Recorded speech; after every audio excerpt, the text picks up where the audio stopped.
All right, Essence, go ahead and tell us about yourself. Hello, my name is Essence. My name is Essence Richardson. Business name is Essence by Essence.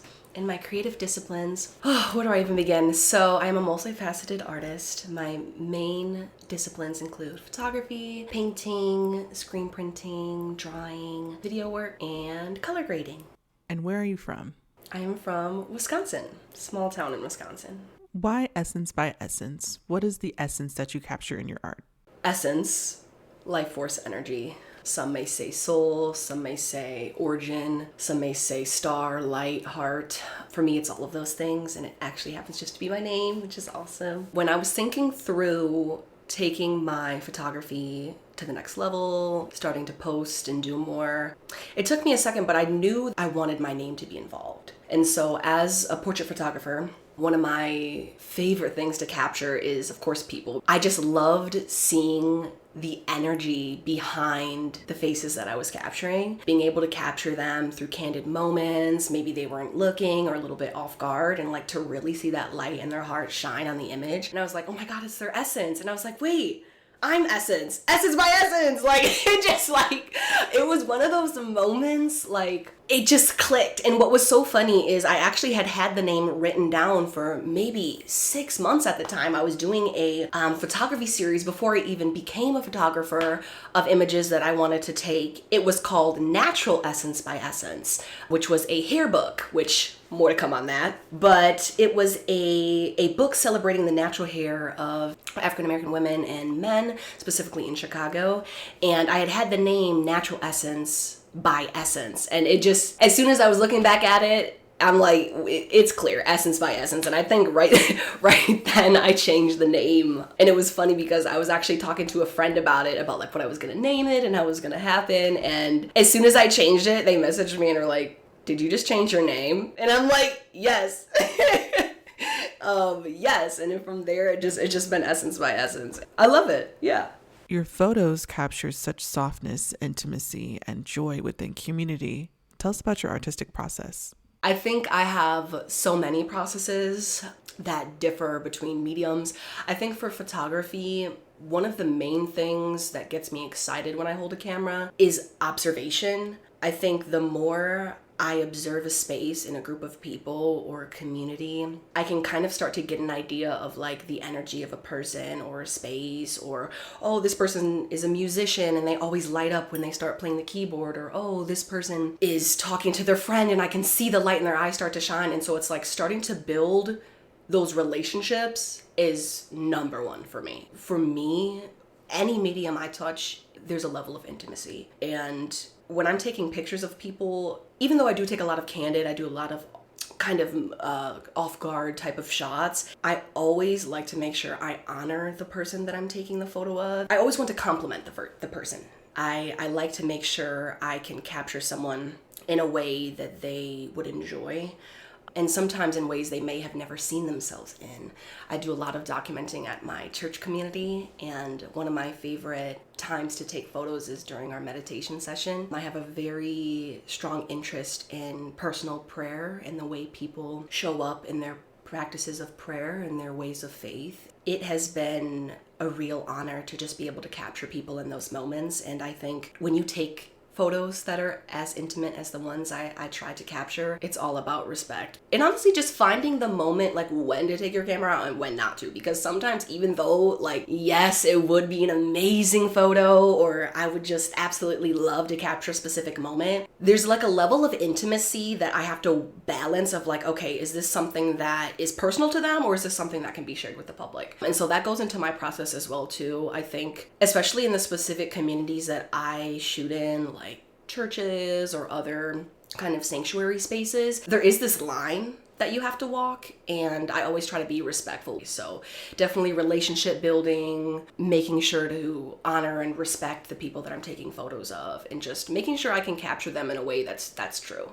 What about your artistic process in post? How do you let that light shine through? Taking the photo is one thing and it's its own intimate journey, but honestly, the post-editing process to me is almost just as fun as taking the photo itself. As I'm like learning photography and I'm starting to get a better handle on my identity and my artistic style and the way it shows up on camera, something about color grading, it's really hard to explain. It's almost like painting. One of my very first mediums as a child and becoming an artist was painting. And so I feel like I always have like a love for color and a love for just experimenting with colors in general. And so with color grading, it's like it's like a mix between painting, sculpting, the way you can control the photo. It's such a blend of so many mediums. Just the way a photo can come alive with certain colors. It's just truly breathtaking. A lot of photographers will say, always try to shoot as real as possible when you're in camera.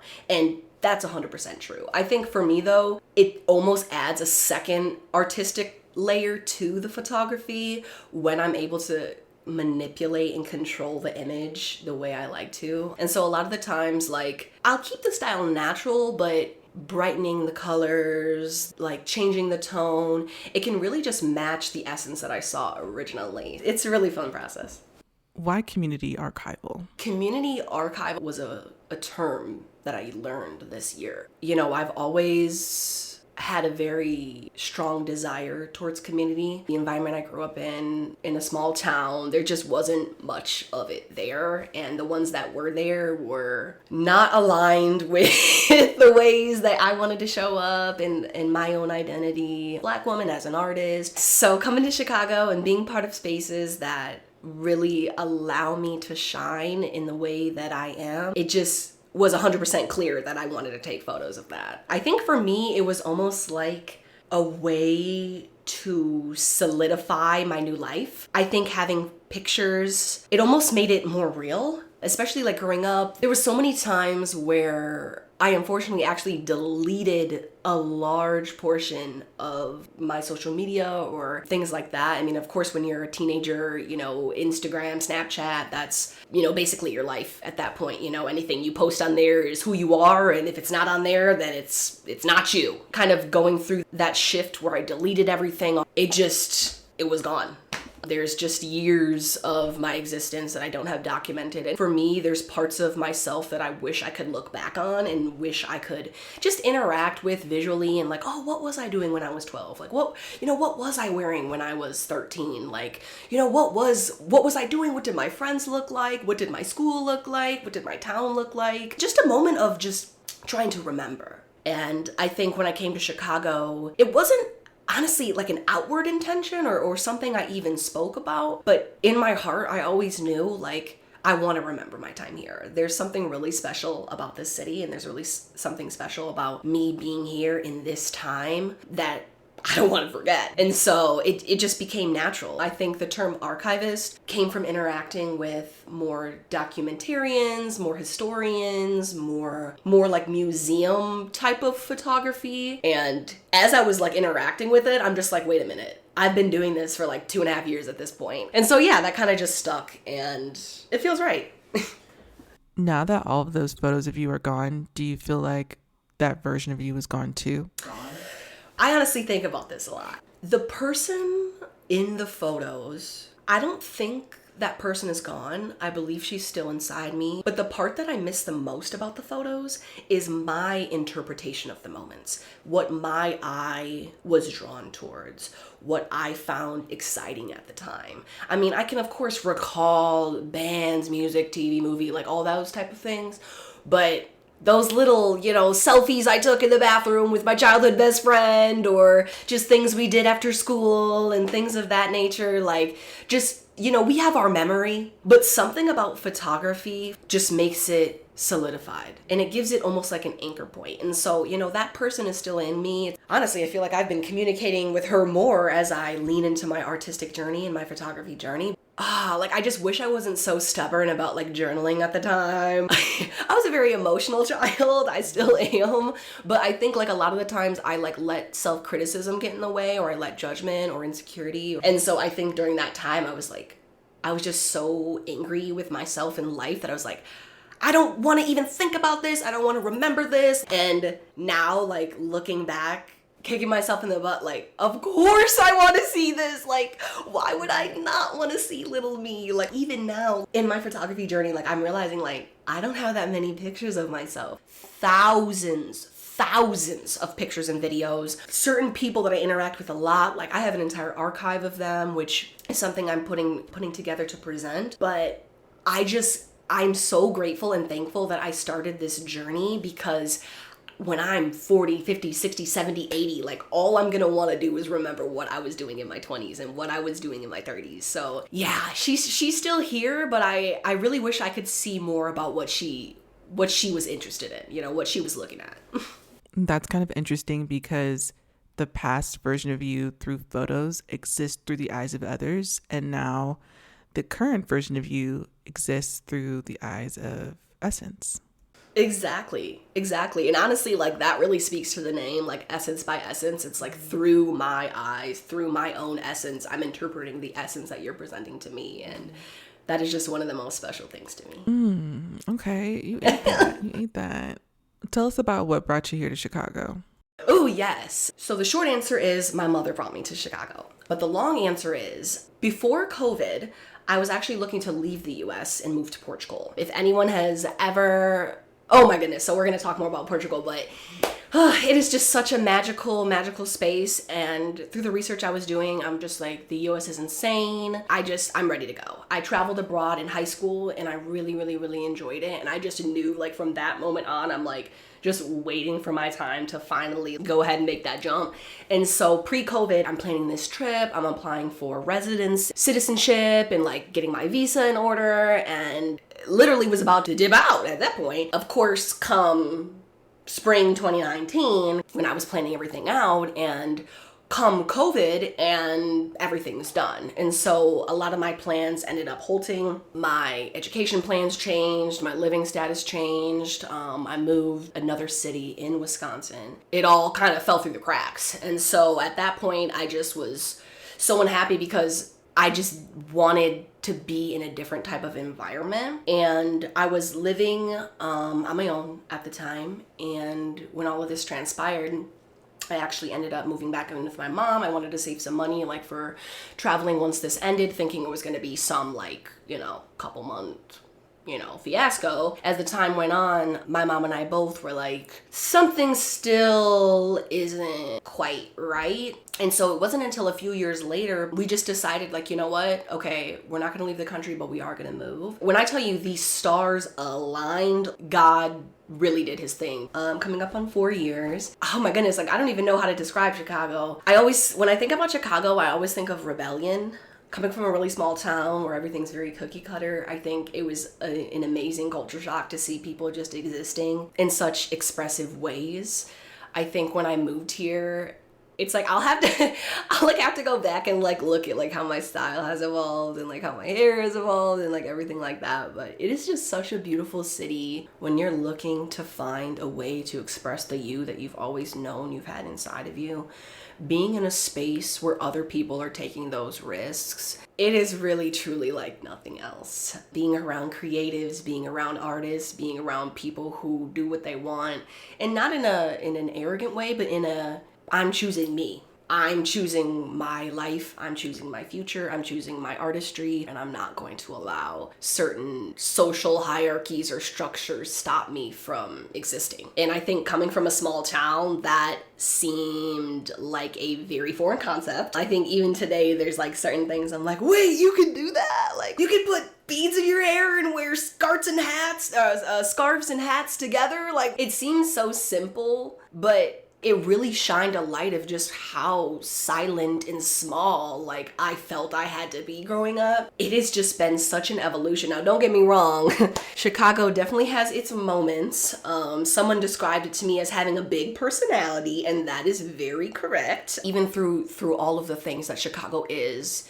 you can't claim that this is not a special city, so it definitely has that. Okay, let's dive a little bit deeper into your trip to Portugal. Oh, yes. So, like I was saying before, I wanted to try to move out of the US pre-COVID.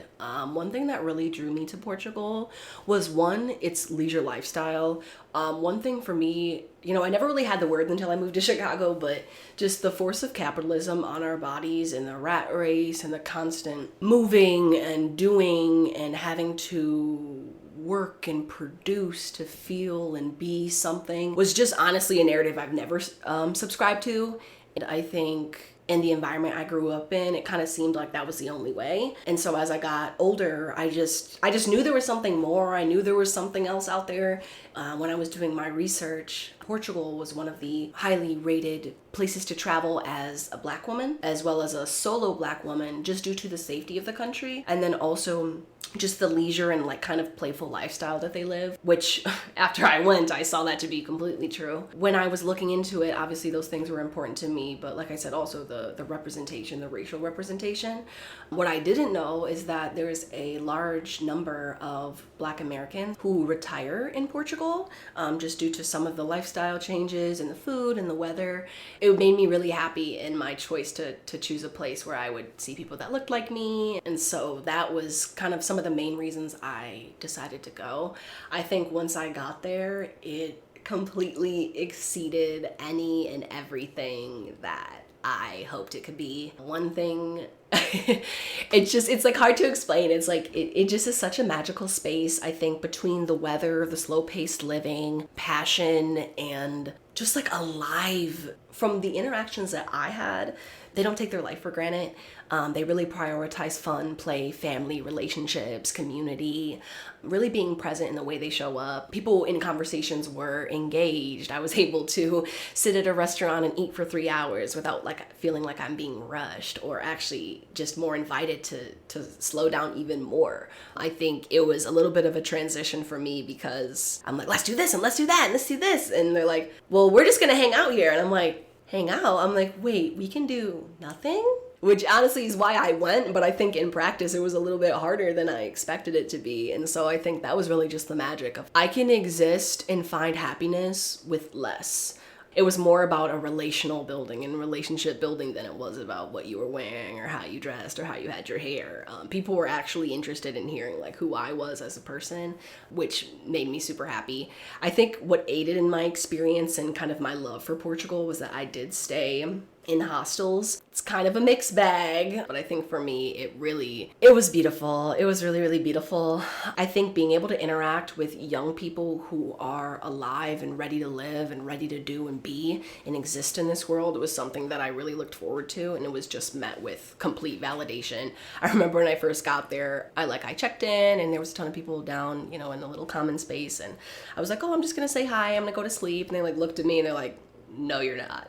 I'm like, oh, okay, what are we gonna do? And they ended up taking me out in the town, and we went and got some drinks and some food, and we just literally roamed and talked and just looked around. That was one of my best nights I've ever had. We didn't do anything, we didn't spend it, we barely spent any money, nothing fancy, nothing glitzy. It was just talking, just being around people that enjoy the life that they're living. And I think that was the biggest takeaway for me. When I came back home, it was a bit of a shock. I'm not gonna lie. I think when you're on vacation and you kind of have that high of oh, I'm living this pretend life on vacation, and then I come home to my reality. But I think the part that really stuck with me is that nothing needs to be fantasy and nothing needs to be pretend, and that I could actually live this life here and now. I think it really opened my mind to just how fast and aimless I was moving, just to say that I was moving and doing something, versus just really sitting with, what do I want? I want to make art, paint, build relationships and community. Those things exist here. But I'm just so forever grateful that I was able to do that trip. And I actually ended up going alone. That was my first solo trip. So I traveled to Amsterdam in the Netherlands, and then I stayed in Portugal for a majority of the time. And then I ended my trip in Paris, which was, oh my goodness, it was such a beautiful experience. But I think being out of the country and seeing things and ways of life that are different than my own definitely raised the bar for how I want to exist, and how much I allow leisure and play into my life. How did that trip influence a shift in you as an artist? Yeah, so funny enough, I wasn't actually a photographer at the time. And so, like, I didn't have a camera. I was bringing my phone everywhere. And I was able to capture a lot of moments during that trip. And so I think it really started to open my eyes to beauty. I think I've always been a person to appreciate the small things in life, but I think being in an area where I felt physically safe to exist, I feel like it almost gave me like a sharper vision, if that makes sense. I could actually take in more information that I wasn't wasting, like making sure I'm safe. I think it opened my physical eyes to the beauty that's around me and also just allowed me to be more present in my existence. Tell us about the transition between being an artist for the joy to now being a professional and getting paid for your work. Honestly, I feel like I'm still in the transition. I am still trying to navigate going from one identity as an artist to now involving money and pay and clients. I think the biggest difference for me is how to shape your process to involve others. I think as an artist, I can be a little bit individual in the way I look at things because it's coming from my mind, it's coming from my eyes, I don't need to communicate what I'm thinking to my hand. I just kind of know what's going on. But it was and has been a bit of a shift to be able to one, communicate the ideas that I have for my potential client, and also how to bridge my artistic brain with someone who is a non-artist or non-creative. I think sometimes things just seem obvious to me because that's how I'm seeing them through my artist eye, but something like color or shot style or angles, they were really relying on me to direct and do a lot of that, which is something I love. But I think it was a bit of a transition that I had to not involve them as much. I think I'm like, oh, we could do this, we could do that, and we can do, and they're like, just do what you're gonna do. And I'm like, wait, don't you want to know the colors, and don't you want to know that? And they're like, no. So yeah, that was a bit of a transition for me. I think the other part is like transitioning from artist to business to artist to business. I am an artist, period. The business admin, emails, having to put my mind into that mode is a bit of a challenge for me. So I'm constantly trying to navigate, like, am I wearing my artist hat or am I wearing my business owner hat? I think also like transitioning and bringing money into the equation, it brings up a lot of value questions. What am I selling? What are they buying? How much is this worth? How much time is being spent? And so it kind of forced me to kind of look at my work from a more of a bird's eye view process versus an immersive, hands-in, just completely overtaken by the art itself. I had to be like, okay, wait, I spent 6 hours doing that, but the pay was only this much. Like, is that time spent worth what it was paid? Do I need to charge more? Am I working too hard on something? I think trying to find the line between my own artistic perfection and like what the client is satisfied with is still a line I'm trying to find, because I definitely can fall into perfectionism, but honestly, it's just because I take it so seriously and I just really want it to be the way I know it can be. But sometimes, like, I've had this experience where, like, there's like one little thing and I spent so long trying to fix it and edit it, and then I show it to them and they're like, I love it! And it's like, oh, you liked it before I did? Like, wait. Wait, I just spent like 7 hours trying to fix this little thing that you didn't even notice. Like, yeah, I think just that communication of like, okay, what do they actually want? Like, if they want level 2, I'm not going to give them a level 15. And it's not that I'm not going to give and do the best work that I can, but I think there just is a line that can be drawn, and you don't have to obsess over little things that aren't even being noticed by certain people. So honestly, and with that, I think comes a lot of grace, because I'm allowing people into my practice. I'm allowing people to see and experience my work as an artist. And that definitely comes with some growing pains. Take us back to that feeling of receiving your first check, going from that realization of I can do something that I love and I can also sustain myself from it. That's a good question. Every day I wake up and realize that I'm an artist, I'm in shock. Like, it just, I'll come into my office, I'll see my work, I'll see, my drawings, my paintings. I'm just, every day, I'm just in awe. And so, like, as money comes into the equation, I'm starting to get paid for the work I want to do. It's almost like a pinch me moment every time it happens, because I've always dreamt and prayed about moments like this. Like, it's like, I don't even, it's scary, it's exciting, it's nerve-wracking, it's bubbling. Like, I don't even know the words for it. It's just so much excitement.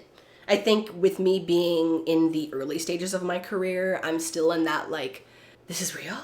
What does the current version of you have to say for the younger artist version of you, little Essence that deleted all of her pictures in Wisconsin?